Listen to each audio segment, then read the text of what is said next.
प्रथम वर्ष के विद्यार्थियों, मैं आपकी हिंदी की प्रवक्ता श्रीमती सीमा, गवर्नमेंट कॉलेज बहादुरगढ़ से। विद्यार्थियों, आज हम पढ़ेंगे ध्रुव स्वामिनी नाटक की प्रमुख विशेषताओं के बारे में। आइए जानते हैं। ध्रुव स्वामिनी नाटक प्रसाद जी की अंतिम नाट्य कृति है। इस कृति में नाटककार ने नए नए प्रयोग किए हैं। इसकी कथा संबंधी विशेषताओं के अतिरिक्त अन्य विशेषताएं भी हैं, जिनके आधार पर इसे प्रसाद जी का श्रेष्ठ नाटक कहा जा सकता है। लेखक ने इस नाटक में नारी जीवन से संबंधित समस्याओं को ऐतिहासिक पृष्ठभूमि पर रखकर देखा परखा है। वर्तमान परिस्थितियों के अनुकूल होने और इतिहास में मिले प्रमाण के कारण ध्रुव स्वामिनी दुगनी प्रभावशाली नाट्य रचना बन पड़ी है। पश्चिम के समस्या नाटकों की भांति प्रसाद जी इसे तर्क वितर्कों में ही समाप्त नहीं कर दिया, अपितु समाधान भी प्रस्तुत किए हैं। हिंदी के नाटकों के क्रमिक विकास में इस नाटक का बहुत महत्व है। इसकी प्रमुख विशेषताएं इस प्रकार से हैं। आइए ध्यान दें। सबसे पहली विशेषता, समस्या प्रधान नाटक ध्रुव स्वामिनी प्रसाद जी के अन्य नाटकों से अलग है। इसमें मुख्य रूप से दो समस्याओं को उठाया गया है।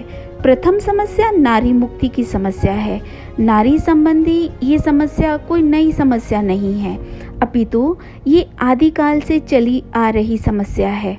स्त्री का घर में, समाज में, राजनीति में, धर्म में, जीवन के अन्य क्षेत्रों में क्या स्थान है, इस मूल प्रश्न के साथ अनेक प्रश्न जुड़े हुए हैं। नारी के अधिकार और कर्तव्यों की चर्चा नवजागृति काल में बहुत ही गंभीरता से उठाई गई थी। प्रसाद जी इस चर्चा से अवगत थे। नारी जीवन के प्रति उनकी अपनी ही मान्यताएं थी। उनके अनुरूप ही उन्होंने ध्रुव स्वामिनी में कोमा, मंदाकिनी और ध्रुव स्वामिनी का चरित्र चित्रण किया है तथा नारी जीवन की प्रमुख समस्याओं का समाधान प्रस्तुत किया है और उनके अधिकारों की रक्षा का समर्थन भी किया है। डॉक्टर जगन्नाथ प्रसाद ने इस विषय में लिखा है, वर्तमान समस्या नाटककारों की भांति प्रसाद ने केवल समस्या ही खड़ी नहीं की है, वरन उसके उत्तर की व्यवस्था भी की है। इसमें तर्क और बुद्धि का योग जहाँ तक संभव है वह भी उपस्थित किया गया है। प्रसाद ने प्रथम समस्या का उत्तर दिया मोक्ष और दूसरे का परिवर्तन। इस मोक्ष और परिवर्तन से जिस कल की अन्विति उत्पन्न हुई है, उसी में भारतीयता का सच्चा स्वरूप दिखाई पड़ता है। प्रस्तुत नाटक में दूसरी प्रमुख समस्या राजा से संबंधित है। राजा का अधिकार केवल शासन करना नहीं, अपितु उसका अपने बाहुबल और बौद्धिक कौशल से प्रजा, राष्ट्र और राष्ट्र गौरव की रक्षा करना भी है। जहाँ का राजा अपनी पत्नी तक के सम्मान की रक्षा करने में असमर्थ हो, वहाँ की क्या स्थिति होगी? वहाँ के राज्य में अराजकता किस सीमा तक हो सकती है, उसका अनुमान सहज ही लगाया जा सकता है। इन दोनों समस्याओं का चित्रण करके लेखक ने राष्ट्रीय जागृति और आंदोलन की ओर संकेत किया है। दूसरी विशेषता, नारी की प्रतिष्ठा की स्थापना। भारतीय संस्कृति में नारी को अत्यंत महत्वपूर्ण स्थान दिया गया है। भारतीय ऋषि मुनियों ने नारी को आदर देते हुए कहा है कि जहाँ नारी की पूजा होती है, वहाँ देवता निवास करते हैं। मार्कंडेय पुराण में लिखा है कि सभी स्त्रियां देवता के समान हैं और उसके विभिन्न रूप हैं, किंतु कुछ ऐसे भी विचारक हुए हैं जिन्होंने नारी को आध्यात्मिक साधना में बाधा माना है। कबीर का नाम ऐसे ही विचारकों में लिया जा सकता है, किंतु जयशंकर प्रसाद ने भारतीय संस्कृति के अनुसार ही नारी का चित्रण किया है। उन्होंने नारी के महत्व के गान को ऊंचे स्वर में गाया। कामायनी में उन्होंने लिखा है, नारी तुम केवल श्रद्धा हो, विश्वास रजत नग पग तल में, पीयूष स्रोत सी बहा करो जीवन के सुंदर समतल में। अगली विशेषता, नायिका प्रधान नाटक। ध्रुव स्वामिनी नायिका प्रधान नाटक है। भारतीय नाट्य शास्त्र के अनुसार नायक धीरोदात्त होना चाहिए।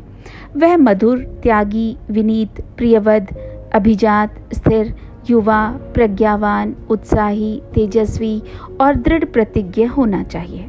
यही गुण नायिका में भी होने चाहिए। ध्रुव स्वामिनी में सभी आदर्श और गुण हैं। वह आत्मसम्मान की भावना से युक्त अपने अधिकारों के प्रति जागरूक होने की क्षमता रखती है। वह कहती है, मैं अपनी रक्षा स्वयं करूंगी। मैं उपहार में देने की वस्तु शीतलमणि नहीं हूँ। मुझ में रक्त की तरल लालिमा है।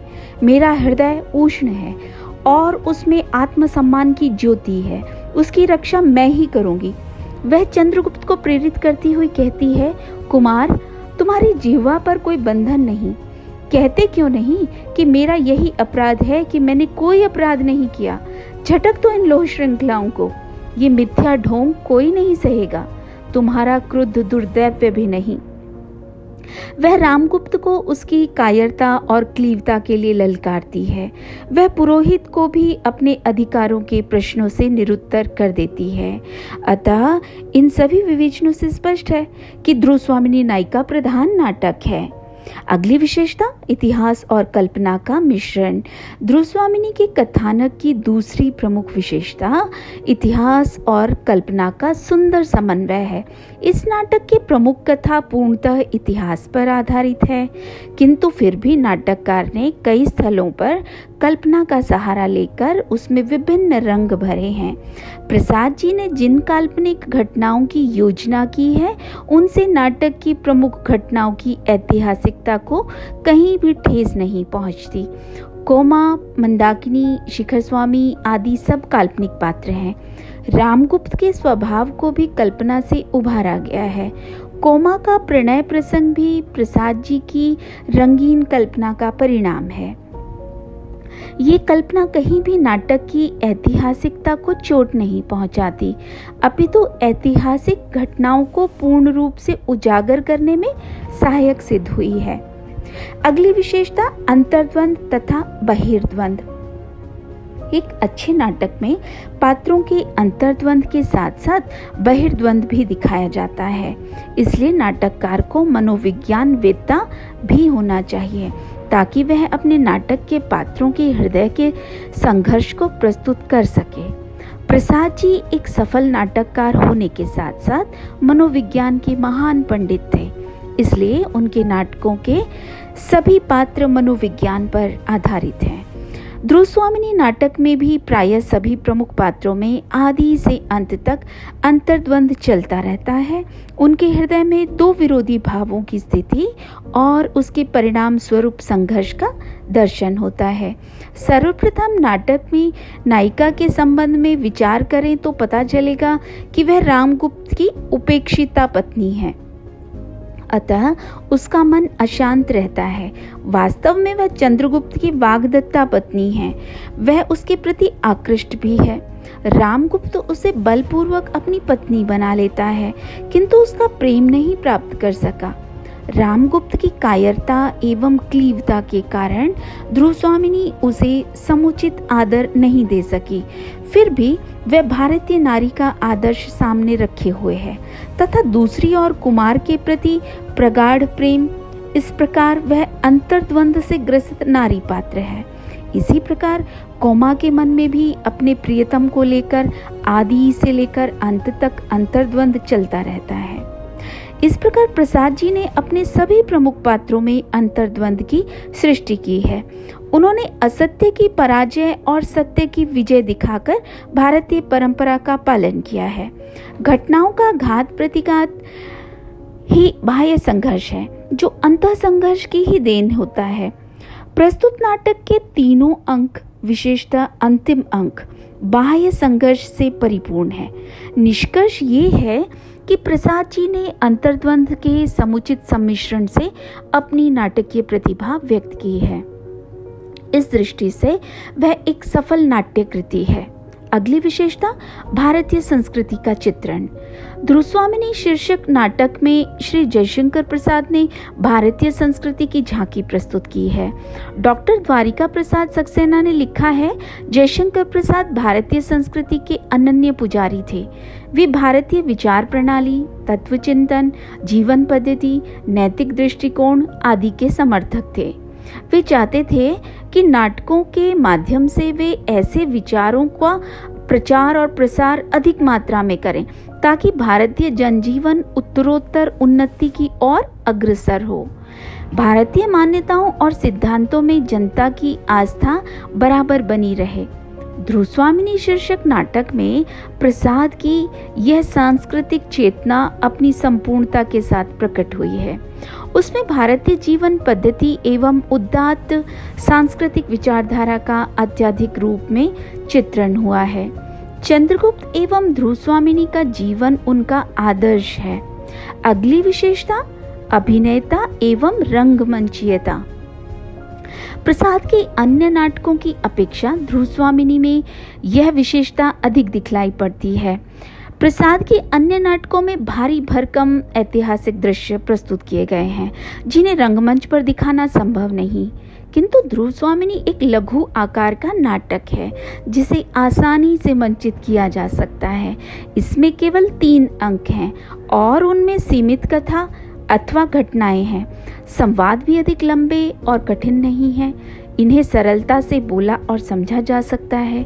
इसके अतिरिक्त अनेक स्थलों पर रंग संकेत एवं मंच सज्जा व निर्देश संबंधी संकेत भी दिए गए हैं। नाटक के आरंभ में ही जयशंकर प्रसाद ने मंच सज्जा संबंधी संकेत देते हुए लिखा है, शिविर का पिछला भाग जिसके पीछे पर्वतमाला की प्राचीर है। शिविर का एक कोना दिखलाई दे रहा है जिससे सटा हुआ चंद्रातप टंगा है। मोटी मोटी रेशमी डोरियों से सुनहले कामों के पर्दे खंभों से बंधे हैं। 2-3 सुंदर मंच रखे हुए हैं आदि। पात्रों की वेशभूषा, भावभंगिमा, मनस्थिति तथा आंगिक चेष्टाओं संबंधी आवश्यक रंग संकेत दिए गए हैं। इन सभी विवेचन के आधार पर कहा जा सकता है कि प्रसाद जी ने ध्रुवस्वामिनी नाटक में पूर्व एवं पश्चिम नाट्य कला के तत्वों का प्रयोग करके एक सर्वोत्तम नाट्य कृति की रचना की है। ये प्रसाद जी की नाट्य कला की अप्रतिम प्रणीति है। इसमें उन्होंने चंद्रगुप्त, ध्रुवस्वामिनी, मंदाकिनी और कोमा के रूप में ऐसे सरल हृदय, स्नेहशील, कर्तव्यपरायण और स्वार्थ शून्य चरित्रों को प्रस्तुत किया है जो समाज के लिए सदैव आदर्श रहेंगे।